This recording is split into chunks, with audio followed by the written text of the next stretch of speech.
एक सनकी राजा हर रोज सुबह अपनी रानी को खड़ी कर उसकी नथ में से 100 तीर निकालता और पूछता, है कोई इस धरती पर मेरे जैसा और कोई भी वीर मर्द? रानी बेचारी कहती कि नहीं महाराज, आप जैसा वीर पुरुष और कोई नहीं। समय बीता। एक बार रानी की माँ रानी से मिलने आई। जब उसने रानी की हालत देखी तो उसकी आंखों में पानी आ गया। बोली, बेटी ये कैसी हालत बना रखी है, बिल्कुल सूखी लकड़ी के समान हो गई हो। तुम्हें कोई बीमारी है, कोई दुख दे रहा है, या फिर तुम्हें समय से रोटी नहीं मिल रही? आखिर बात क्या है? अब रानी कैसे अपनी माँ को अपना दुख बताती कि राजा हर रोज सुबह उसे खड़ी कर उसकी नथ में से 100 तीर निकालता है। हर तीर में उसका कलेजा बाहर आने को हो जाता है। अगर वो जरा सी भी हिली या राजा जरा सा भी चुका तो प्राण गए। पर जब माँ ने बार बार दबाव देकर रानी से पूछा, तब रानी बोली, क्या बताऊं माँ, किसी चीज की कोई कमी नहीं, अन्न का भंडार भरा हुआ है, पीने को अच्छा पानी है। तो फिर बात क्या है बेटी? माँ ने इस बार जब रानी का हाथ पकड़ अत्यंत रुदन स्वर में पूछा तो रानी टूट गई और अपनी वेदना प्रकट करते हुए कहा, माँ, तुम्हारे जमाई राजा मेरी नाक की नथ में से 100 तीर निकालते हैं, जिससे मेरा हृदय थर थर कांपता है। मेरी तरफ आता हुआ हर तीर मुझे अपनी जिंदगी का आखिरी तीर प्रतीत होता है। यही बात मुझे हर समय अंदर ही अंदर खाए जाती है कि आज तेरा आखिरी दिन है, आज तेरा आखिरी दिन है। बस माँ, इसी चिंता के कारण कुछ भी खाना पीना मेरे हलक से नीचे नहीं उतरता। रानी की माँ ने हैरान होते हुए कहा, ये तुम क्या कह रही हो बेटी, ये कब हुआ? रानी बोली, माँ ये मत पूछो कब हुआ, ये पूछो कब नहीं हुआ। राजा हर रोज सुबह मुझे खड़ी करके सबसे पहले मेरी नथ में से 100 तीर निकालते हैं, उसके बाद ही अपना दिन शुरू करते हैं। बोली, कुछ बोलते भी हैं? रानी बोली, हाँ माँ, कहते हैं। है इस धरती पर मेरे जैसा कोई और मर्द? रानी की माँ कुछ सोचते हुए बोली, बेटी चिंता मत कर, कल वो जब ऐसा पूछे तो कह देना, दुनिया में मर्द बहुत, घर नहीं तो बाहर बहुत, घर से बाहर निकलो शेर को स्वा शेर बहुत। इतना कह रानी की माँ अपनी बेटी से विदाई ले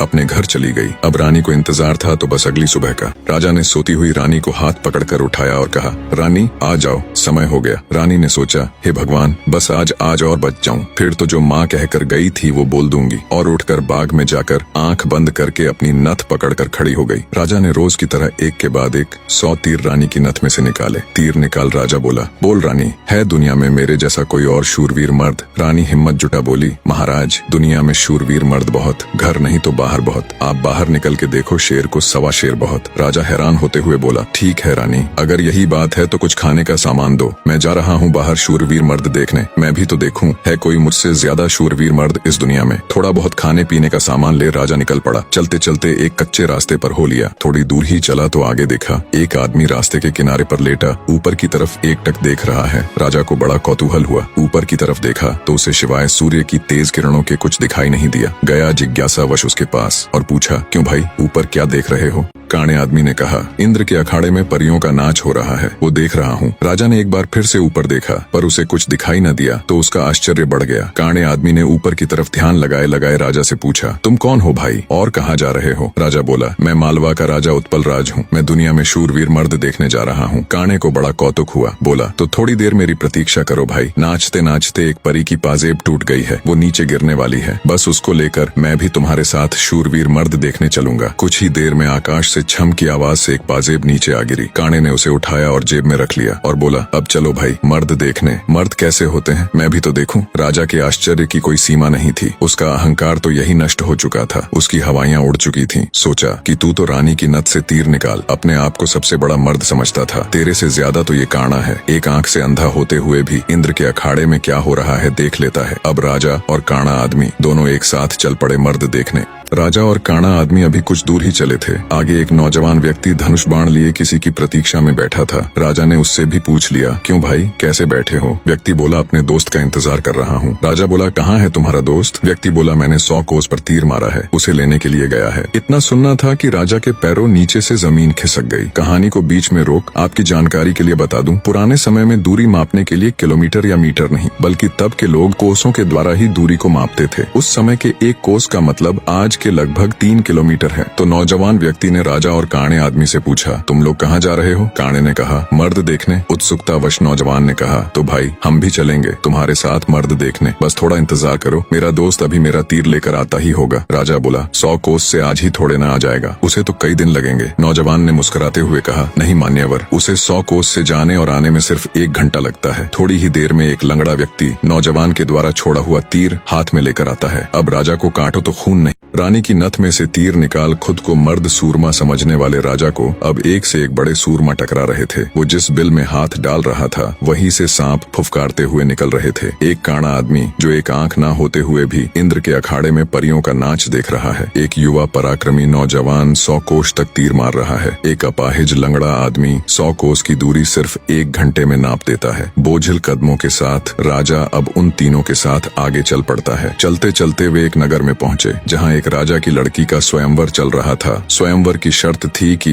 जो व्यक्ति 50 कोस से 2 घंटे में हंसता पान बोल सुपारी ला देगा उसी के साथ रानी का विवाह कर दिया जाएगा। चारों में से लंगड़ा ही इस काबिल था जो कोसों की दूरी मिनटों के हिसाब से तय कर सकता था। अंततः चारों की सलाह पर लंगड़ा व्यक्ति स्वयंवर की शर्त पूरी करने के लिए तैयार हो गया और शर्त अनुसार हंसता पान बोल सुपारी लाने के लिए चल पड़ा। रानी के स्वयंवर की शर्त अनुसार लंगड़ा व्यक्ति तेजी के साथ उस दिशा में बढ़ने लगा जहां हंसता पान बोल सुपारी का पेड़ था। अपनी दिव्य गति से थोड़े ही समय में वो उस पेड़ के पास जा पहुंचा। उसने सुपारी तोड़ी और अपनी जेब में डाल ली। सोचा अभी तो बहुत समय है, क्यों न थोड़ी देर सुस्ता लिया जाए। ये सोचकर वो उस पेड़ के नीचे सुस्ताने के लिए लेट गया। ठंडी हवा के झोंकों से जल्दी ही उसकी आंख लग गई। उधर तीनों की समय बीतने के साथ साथ चिंता बढ़ रही थी। 2 घंटे पूरे होने को आए थे, बस थोड़ा समय ही बचा था। नौजवान तीरंदाज ने कहा, इतना समय तो उसे कभी नहीं लगता, जरूर कुछ बात है। काने आदमी ने कहा, रुको मैं देखता हूँ। जब काने ने देखा तो वो पेड़ के नीचे सो रहा था और पेड़ से एक खूंखार जहरीला सांप उसे काटने के लिए उसकी तरफ बढ़ रहा था। जब ये बात उसने साथियों को बताई कि वो तो सो रहा है और एक जहरीला सांप उसकी तरफ बढ़ रहा है, तब तीरंदाज नौजवान ने काने से कहा, तुम मेरे तीर का निशाना सांप के फन पर लगाओ। काने ने कहा, हाँ ये ठीक है, निशाना लगाकर मैं हुंकारा भरूं तब तुम तीर छोड़ देना। काने ने तीर को सांप के फन की दिशा में लगाकर जैसे ही हूं कहा, तीरंदाज ने तीर छोड़ दिया। तीर सीधा जाकर सांप के फन पर लगा और धड़ाक की आवाज के साथ सांप नीचे गिर गया। आवाज सुन लंगड़ा आदमी हड़बड़ाहट के साथ उठकर बैठ गया। देखा तो एक जहरीला सांप उसके पास मरा पड़ा है और उसके दोस्त का तीर सांप को लगा हुआ है। सारा माजरा समझते उसे देर न लगी। वो दिव्य गति से नगर की ओर दौड़ा। समय रहते वो हंसता पान बोल सुपारी लेकर राजमहल पहुंच गया। अब समस्या ये थी कि राजकुमारी पर असली हक किसका है। राजा अगर घर से मर्द देखने नहीं चलता तो ये सारा किस्सा ही शुरू नहीं होता। काना अगर अपनी दिव्य दृष्टि से देखकर लंगड़े व्यक्ति को सांप से नहीं बचाता तो राजकुमारी के स्वयंवर की शर्त कैसे पूरी होती। नौजवान तीरंदाज के पास 100 कोस तीर चलाने की क्षमता न होती तो भी उसके मित्र को सांप डस लेता और शर्त पूरी नहीं होती। लंगड़े व्यक्ति के पास दिव्य गति न होती तो भी राजकुमारी स्वयंवर की शर्त पूरी न होती।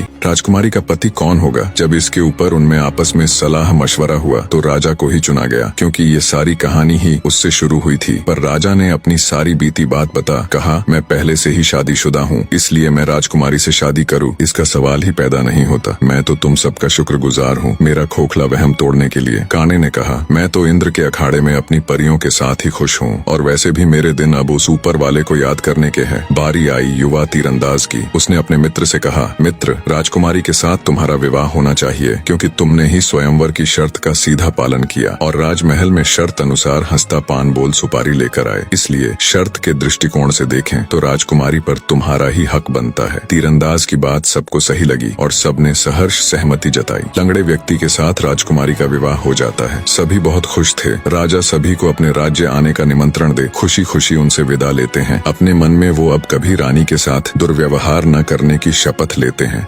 निष्कर्ष, वास्तविक वीरता केवल बाहरी शक्तियों में नहीं बल्कि आंतरिक विनम्रता, संयम और दूसरों की महत्ता को समझने में होती है। राजा उत्पल राज्य ने स्वयं को सबसे बड़ा शूरवीर माना और अपने अहंकार में अंधा हो गया था। वह अपनी रानी पर अत्याचार कर अपनी वीरता का प्रदर्शन करता था, परंतु वास्तव में वह अपने भीतर की हीन भावना और असुरक्षा को छिपा रहा था। अपनी यात्रा के दौरान राजा की ऐसे व्यक्तियों से मुलाकात होती है जिनकी क्षमताएं उससे कहीं अधिक होती हैं। उस एक आंख वाले व्यक्ति का दिव्य दृष्टि से इंद्रलोक का नृत्य देख पाना, उस युवा तीरंदाज का 100 कोस दूर तक तीर मारना और अपाहिज व्यक्ति का अद्वितीय वेग से दूरी तय करना, ये सभी घटनाएं राजा को यह समझाती हैं कि यह संसार अप्रतिम और असीम क्षमताओं का भंडार है। हर व्यक्ति में कुछ न कुछ विशिष्टता होती है और किसी को भी स्वयं से निम्न समझना उसके प्रति अन्याय है। अंततः सच्ची महानता और शक्ति आत्मनिरीक्षण, अपने अहंकार को त्यागने और हर व्यक्ति को उसकी श्रेष्ठता के साथ स्वीकार करने में है। अहंकार नष्ट करने से व्यक्ति का हृदय प्रेम, आदर और करुणा से भर जाता है, जो कि आध्यात्मिक उन्नति का मार्ग है।